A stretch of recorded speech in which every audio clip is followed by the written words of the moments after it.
My name is Daniel, an attorney who moved into Sycamore Heights 3 years ago after a car accident left me with partial mobility.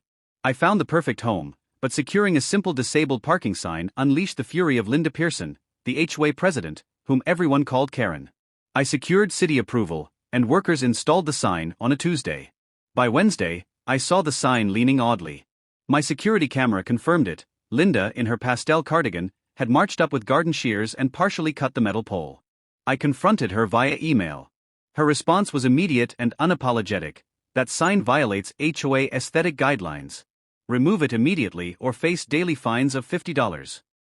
I explained that the ADA superseded HOA rules.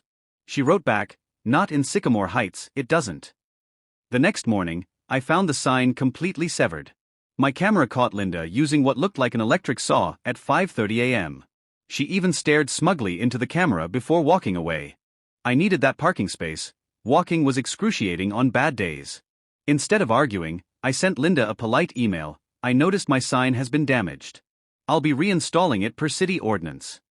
I attached links to disability laws. Her reply: "Any new installations require written HOA approval. Your application is denied in advance." What Linda didn't know was that I'm an attorney specializing in property law. I called my contact at the city planning office, who assured me they would reinstall the sign free of charge, adding, "We've had issues with this HOA before." The new sign went up on Friday.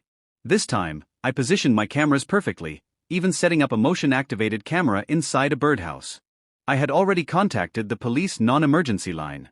At 6 a.m. on Saturday, Linda appeared in her jogging outfit, this time with a cordless reciprocating saw.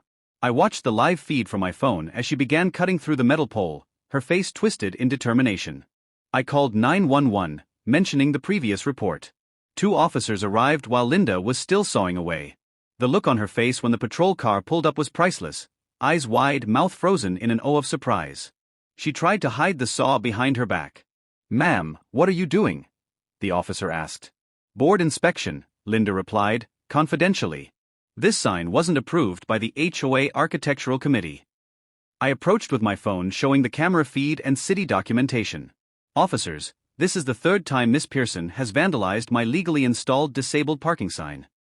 The officers took statements. Linda insisted that, as HOA president, she had authority to remove unauthorized installations. The officer patiently explained that HOA regulations don't override city ordinances or federal disability laws, and they certainly don't permit vandalism of city property. When informed they were writing her a citation, she flushed crimson. "Do you know who I am? My brother-in-law is Deputy Mayor Stevens." The officers ignored her and continued writing. I thought a citation would be the end of it, but Linda didn't learn easily. That afternoon, every homeowner in Sycamore Heights received an emergency HOA bulletin. She claimed I was abusing disability accommodations and asserted I wasn't truly disabled enough to require special parking, including photos of me carrying groceries and walking my dog as evidence. That crossed a line.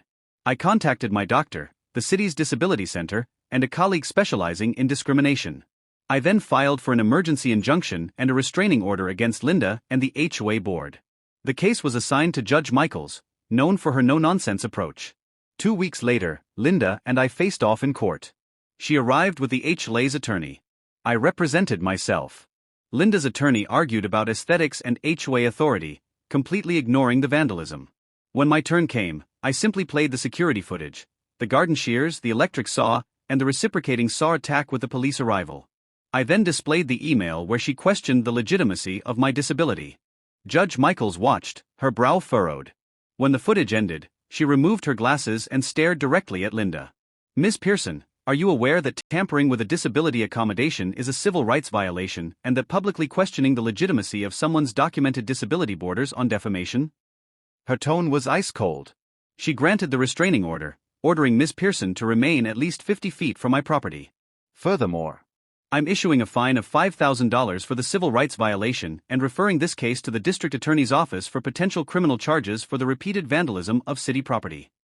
Additionally, I am ordering Ms. Pearson to step down from her position as Homeowners Association president effective immediately. Linda finally found her voice. "You can't do that. The HOA bylaws don't give you." "The law gives me that authority, Ms. Pearson," Judge Michaels interrupted sharply.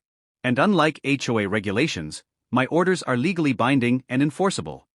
Linda sat back in her chair, her world visibly crumbling. The carefully constructed kingdom where she reigned supreme had just been dismantled. As we were dismissed, I caught a glimpse of her in the hallway, staring at her phone in disbelief. For the first time since I'd known her, Linda Pearson was completely speechless.